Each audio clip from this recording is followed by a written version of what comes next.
Olá, bem-vindos ao nosso podcast nesse dia de hoje, terça-feira, 21 de julho, agora 18 horas e 8 minutos. Nós vamos fazer para vocês a análise dos preços da Bitcoin em Tether, Ethereum em Tether, Bitcoin em reais. No caminho vamos passar pelo dólar index e dólar em reais. E claro, vamos trazer hoje um gráfico adicional que é o ouro. Nós temos o patrocínio de jazzp2p.com.br, compra e venda de criptomoedas. O website é jazzp2p.com.br. Nós tivemos uma alta hoje da Bitcoin, nós inclusive comentamos no grupo Bitcoin Brasil Original. Também comentamos no nosso Alerta Wild Horses e nas nossas redes sociais. Nós vemos isso como uma reação a uma queda do dólar, não uma alta da Bitcoin, porque ela foi acompanhada por uma alta numa série de commodities, em especial as precificadas em dólar. Nós vamos mostrar mais isso aí ao longo aí da nossa análise, então fique com a gente.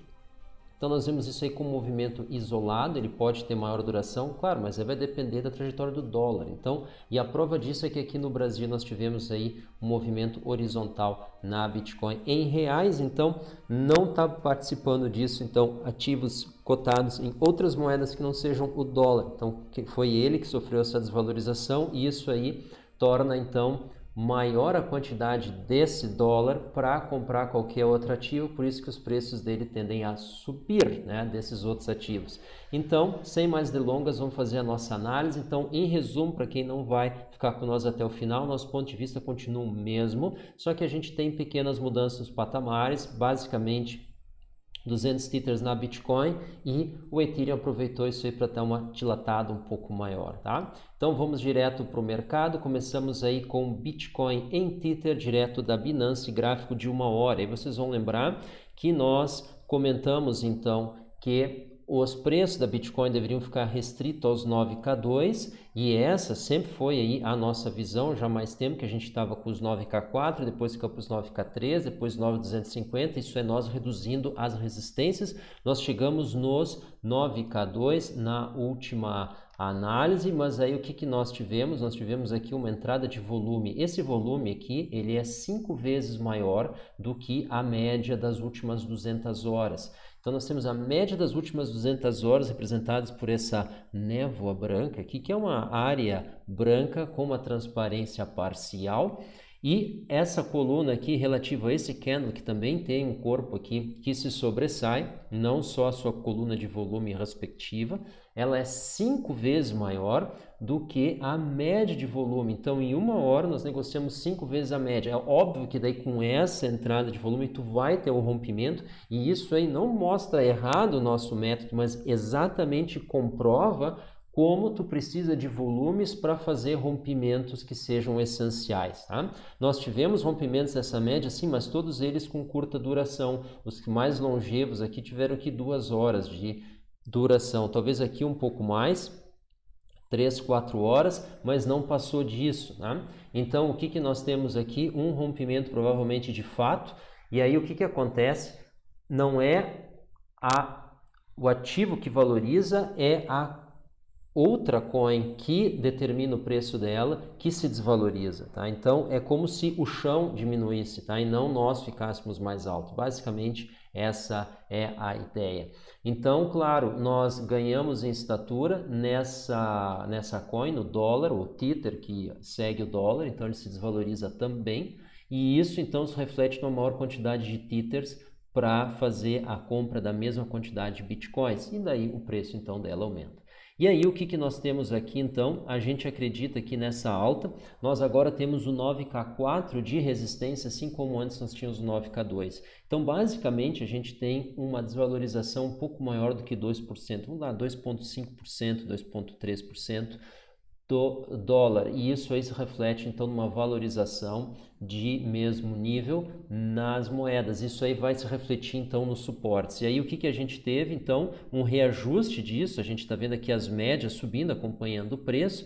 Então a gente vê aqui nas perspectivas de 1 hora, possíveis recuos, a gente diria que até os 9K3, a gente está vendo a região 9K3, 9K4, equivalente à região 9K2, 9K1 que a gente estava antes. Então, Por isso que a gente diz que não tem grandes mudanças, a nossa tendência segue a mesma, que é a tendência baixista, um viés de baixa. Como viés de baixa tu teve uma alta? Olhando para Bitcoin, para a variação da Bitcoin, a gente segue vendo um viés de baixa. O que nós temos aqui é um viés de baixa maior no dólar, que daí deixa o preço da Bitcoin maior. Então a gente tem que cuidar. Para a gente fazer uma analogia disso, é como se tu tem dois paraquedistas então que pularam do avião, os dois estão caindo, só que um consegue cair mais rápido do que o outro, e aí tem uma impressão de que o que está caindo mais lentamente está subindo em relação ao outro, mas isso depende da tua referência, tá? É só um exemplo para ilustrar o que está acontecendo. Claro que não é nada assim tão veloz, nada tão drástico, mas é só para dar uma ideia. Então, nós continuamos com uma visão baixista para Bitcoin. Ele sofreu essa alta aí devido a essa queda no dólar, tá? Vamos dar uma olhada então no gráfico de um dia, o que nós temos aqui na Bitcoin. Então, nós temos aqui novamente um pico. Nós achamos que o movimento tem boas chances de ser limitado. Aí que tá, é muito difícil dizer se esse movimento vai ser limitado ou não. Nós vamos se abster de fazer essa referência. Por quê? Porque se essa fraqueza do dólar está só começando, bom, aí os preços da Bitcoin vão continuar subindo. A gente pode tranquilamente chegar no 10K e isso não vai ser uma alta de 10% praticamente, não vai ser um privilégio da Bitcoin. Nós vamos ver o ouro subindo, nós vamos ver o petróleo subindo, a gente vai ver o petróleo em 45, 46, 48 dólares. O barril, falando do WTI, né, o West Texas Intermediate, que é uma das referências para o petróleo mundial, né? Nós vamos ver o ouro aí, quem sabe, rompendo os 1.900, chegando perto dos 1.950, tá? Nós vamos ver aí o 1950, por aí, seria bem razoável, tá? Nós vamos ver a prata aí chegando aos 22, 23 dólares a onça, tá? Pouco tempo atrás, ou na semana passada ela estava aos 18, hoje ela amanheceu acima dos 20 e já está nos 21, então ela pode possivelmente subir mais 2 dólares a onça, indo aí para 23 dólares a onça tranquilamente. Nós vamos ver outras commodities também agrícolas subindo, então isso é um movimento generalizado, tá? Uma coisa estranha, nós já vamos ver, a gente ainda não está tendo uma variação nos yields do Tesouro Americano, tá? Não vem ao caso agora detalhar isso, mas ali ainda não se mexeu, então isso é importante para definir a duração desse movimento, ela pode ser temporária. Então é isso. Caso esse movimento seja estagnado no nível que está, a gente deve continuar o movimento horizontal que a Bitcoin vinha tendo com leve viés de baixa a partir desse ponto, é como um offset.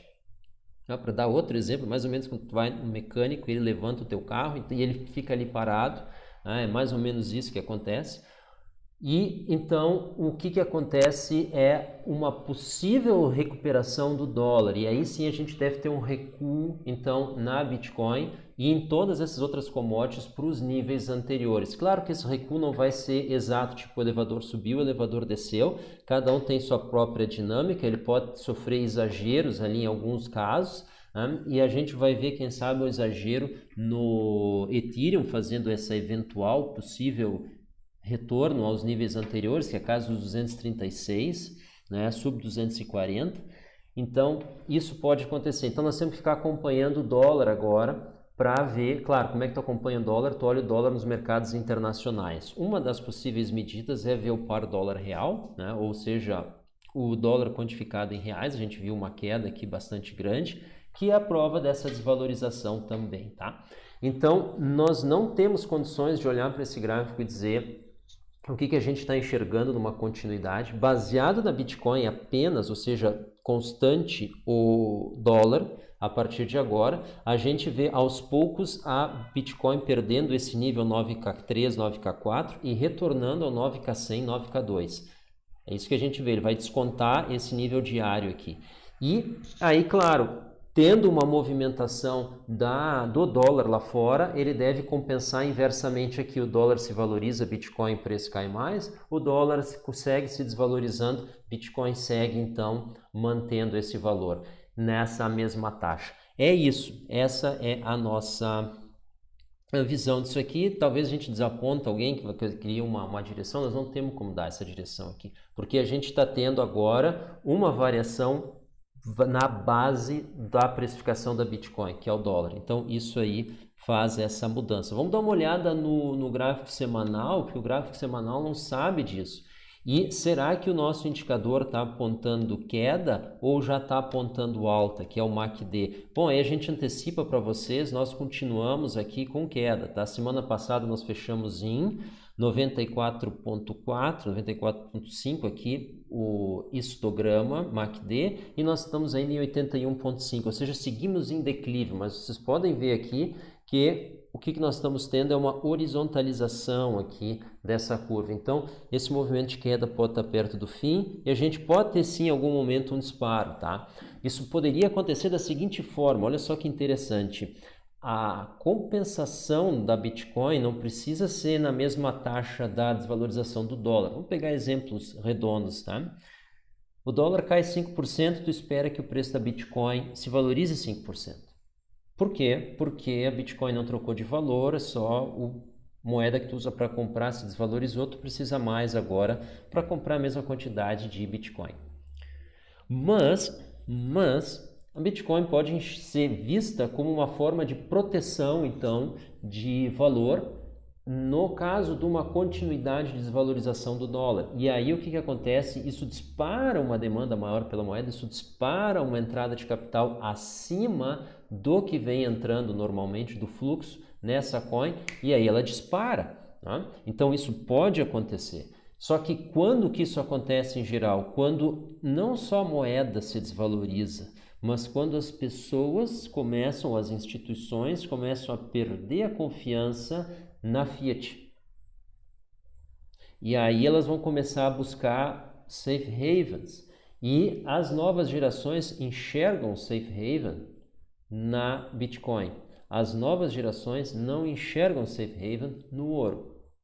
Nós enxergamos safe haven no ouro. Tá? Qual é a nossa geração não vem ao caso agora, mas essa aí é a ideia. E aí o que acontece então? A gente termina aqui nossa análise da Bitcoin, então é um leve viés baixista continua valendo e a gente vê uma convergência aos 9K100 e 9K2, mantido o nível atual do dólar. Do contrário, a movimentação do dólar vai ser inversamente refletida na Bitcoin. Dólar sobe aqui, cai, dólar cai aqui, sobe. Tá? E aí a gente entra no Ethereum, um gráfico de 1 hora. O que nós temos aqui? Nós estamos aqui com essa bela dilatação. Aqui nós tivemos uma alta aí de 4%, são praticamente 10 tethers em cima de 240, né? Então é mais de 4%. Foi uma alta mais elástica aí do que a da Bitcoin, então provavelmente o par ETH BTC se dilatou um pouco. Vamos dar uma olhada nisso daí, vamos dar uma olhada. Mais bonito do que falar é mostrar. A gente está entrando aí agora, vamos dar uma olhada. Ó, tivemos uma alta de 1,5% hoje aqui no par, vamos ver se ele mostra isso. Vamos ver aqui no gráfico diário. A gente deveria ter uma espícula para cima aqui, está aqui ela. Tivemos aqui uma alta, então o que acontece? Isso aqui quer dizer que o Ethereum se valorizou mais do que a Bitcoin, tá? Então, nós podemos esperar algum recuo aqui. Bom, a gente continua acima dessa maravilhosa média dos 20 últimos dias, aqui é o gráfico diário, então a gente deve ficar acima dos 2,5, ou seja, nós estamos a menos de 40 Ethereums por Bitcoin, menos de 40 Ethereums por Bitcoin, tá? E evidentemente aqui está num viés de alta, a gente está a ponto de romper aqui a média do volume, quer dizer, o volume está começando a aumentar, isso é muito interessante, tá? E voltamos então para o Ethereum, vamos voltar lá para o nosso gráfico anterior, então mostramos aí o nosso ponto, o Ethereum se valorizando acima da Bitcoin no gráfico ao longo desse movimento, né? E aí, por fim, então, nós vamos entrar agora no VET. A gente quer mostrar para vocês o comentário que a gente fez ontem. Nós mostramos aqui o suporte que nós tínhamos no gráfico diário nestas três médias, que é a média dos últimos 20, 50 e 200 dias e que seria interessante pontos de compra. E aí a gente teve o primeiro deles foi atingido e nós nos recuperamos. Excelente. Tá? Então é isso aí. Era uma possibilidade, claro que ele poderia então ter rompido e testado aqui esse outro nível, tu teria uma ordem aqui. Então, quem distribuiu, por exemplo, em 3 ou talvez em 2, teve aí uma boa oportunidade de ganho. Vamos dar uma olhada quanto é que foi. Nós saímos aqui dos 16 e estamos agora, claro, a gente chegou aqui aos 19 praticamente, mas vamos lá, vamos pegar o fechamento, né? A gente não sabe.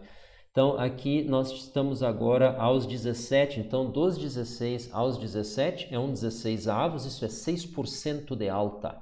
Ah, como tu usou 50% do capital, esse capital teve 3% de alta e nos últimos 2 dias, tá? Isso aí tá fantástico, tá maravilhoso, parabéns aí. E a gente encerra então aqui, o volume continua alto, né? O volume continua alto no diário, a gente está acima da média aqui dos últimos 200 dias, isso aí é muito positivo.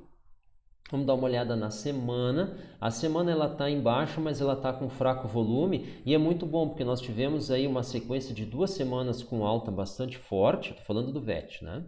Alta bastante forte e nós tivemos agora aqui 2 semanas seguidas de queda, mas com pouca amplitude. Pode ver o corpo dos candles aí relativamente diminutos comparado com os 2 anteriores que eram de alta. E com pouco volume também comparado aí com os 2 anteriores. Então isso é uma boa, isso aqui possivelmente mostra um recuo moderado, quem sabe aqui até o fim do corpo do candle, a gente espera que pare por aqui, evidentemente, e abre espaço então para uma recuperação nas semanas seguintes, tá? Seria daí a continuidade da chamada alt season, muito legal, muito interessante isso daí. E agora a gente vê então no caminho para o Brasil. Antes disso a gente mostra o ouro. O que é isso aqui? Isso aqui é um CFD. O que é um CFD? É um Contract for Difference, né? Tu aposta na diferença dos preços. É uma jogatina, tu aposta se o preço vai subir ou vai cair. Então, comprou, subiu, tu ganha, desceu, tu perde, vendeu, é o contrário. E aqui o que nós temos no gráfico diário? A gente vê a alta de hoje, onde nós abrimos aos 18,17, estamos agora aos 18,40. Então, nós tivemos aí hoje uma alta de 1,28%, tá? 1,5% praticamente. Então, para o ouro, isso aqui é uma movimentação forte, vocês podem ver aqui, num único dia, tá? Vamos tentar voltar aos dias anteriores aqui, tentar dizer um colega meu, tento eu, né? Vamos conseguir. Então, desse gráfico aqui, ele é o candle com maior ou segundo maior extensão no corpo, em todos esses dias aqui. Agora vamos contar quantos tem: 3, 6, 9, 12, 15, 18, 21, 24, 27. Então, nos últimos 30 dias, praticamente, é o candle aqui com maior extensão corporal, uma maneira de dizer isso.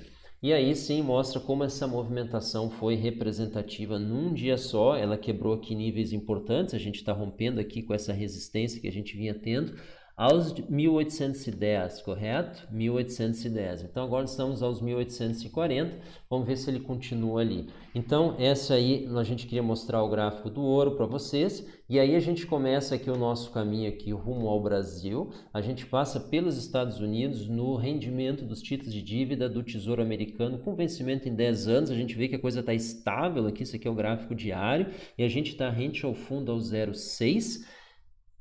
O que a gente espera? Ele deveria estar subindo aqui se nós tivermos uma desvalorização maior do dólar. Aí o investidor vai exigir mais yield, ou seja, um rendimento maior sobre o capital para financiar o tesouro. Mas o tesouro está com 1,8 tri em caixa, que tem que ser gasto. Eu acho que ele não está precisando de funding aí nos próximos 3 meses. Então, o que acontece? A ideia é que os juros aí, eles caiam ou se mantenham nesse nível, tá? Afora isso aí, ele vem sendo artificialmente mantido ali embaixo por uma emissão de dólar baseada em nada pelo Federal Reserve, que usa isso aí para monetizar a dívida do governo americano. Então é por isso que a coisa não tem um efeito além disso. E a gente entra no DIX aqui, que é onde é que está o smoking gun, está aqui a arma fumegante, e a gente vê aqui que nós perdemos aqui essa região de 96, a gente veio aqui aos 95, né? Viemos aqui beijar a lona aos 95, fizemos fundo ao 95,05, estamos agora 95,18, teve uma leve recuperação, mas não quer dizer nada. Foi um dos dias aí que nós tivemos uma das maiores desvalorizações no dólar index, né? E isso aí trouxe então aqui no Brasil um alento então para a nossa moeda. tá? A gente vê aqui, sim, está caindo, mas isso é bom, né? Isso aqui é o preço do dólar aqui, ele vem caindo aqui provavelmente em direção a essa LTA, vamos ver se ela sustenta, tá? Se isso for verdade, o dólar deve continuar a sua queda lá fora, a sua queda aqui dentro, a gente vai chegar aos 5,02, 5,05, a casa dos 5 mais uma vez, tá? Então, isso aí acontecendo, nós vamos ter aqui o que? Uma pressão baixista na Bitcoin em reais, que agora, com a alta que teve lá fora, ela está aqui a LTA. Tá vendo? Nós não tivemos uma alta da Bitcoin no Brasil. Por que a Bitcoin subiu lá fora e não subiu aqui? O que está acontecendo? Vamos ligar para as exchanges, vamos fazer um movimento, não precisa fazer movimento nenhum, não precisa ligar para ninguém.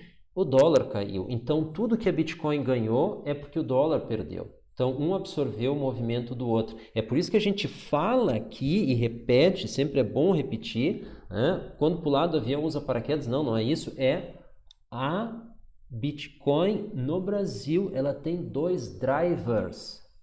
A Bitcoin em Tether e o dólar em reais. E aqui o dólar em reais sofreu uma queda que dá o offset do movimento de alta que nós tivemos na Bitcoin em Tether, tá? Então acompanhe nosso canal, acompanhe os nossos podcasts para a gente explicar essas coisas para vocês, tá? Qualquer dúvida, qualquer pergunta, entre em contato com nós, a gente fica feliz de responder e dizer, em especial de dizer não sei quando a gente não sabe e ir atrás da referência que nos satisfaça caso nós tivéssemos a mesma dúvida. Provavelmente, se a gente não sabe responder, a gente não sabe mesmo. Então, a gente vai atrás de, olha, nosso melhor esforço para encontrar a resposta é essa. Tá bom? Pessoal, essa foi aqui a nossa análise. Então, a gente agradece a atenção, agradece a audiência. Em resumo, nós estamos aqui em stand-by, porque a gente não sabe os rumos do dólar. E o rumo do dólar, ele foge aí do nosso enfoque específico, a gente consegue apontar algumas direções, mas se o movimento que está começando de desvalorização do dólar for além do que está acontecendo, ele não precisa necessariamente ser em linha reta, ele pode ter aquela trajetória típica de tendência contra tendência, né? De ondas A, ondas B, sei lá, o pessoal me fugiu o nome das waves, Elliott Waves, né? O pessoal das Elliott Waves, pode ter essa característica, né, de movimento com reações e daí movimento na direção principal. A gente tem que acompanhar, tá? É só isso, mas independente do dólar, o viés que depende unicamente da Bitcoin continua sendo baixista, um leve viés de baixa, por isso que mantidas as condições, a gente vê um retorno aos 9K100, 9K2, mantidas as condições. E mantenha essa audiência aos nossos podcasts, a gente fica feliz, comentários, sugestões, críticas, mais bem-vindos ainda, e até a próxima, se Deus quiser. Hoje, terça-feira, a gente volta quinta, hoje dia 21, a gente volta dia 23. Tchau!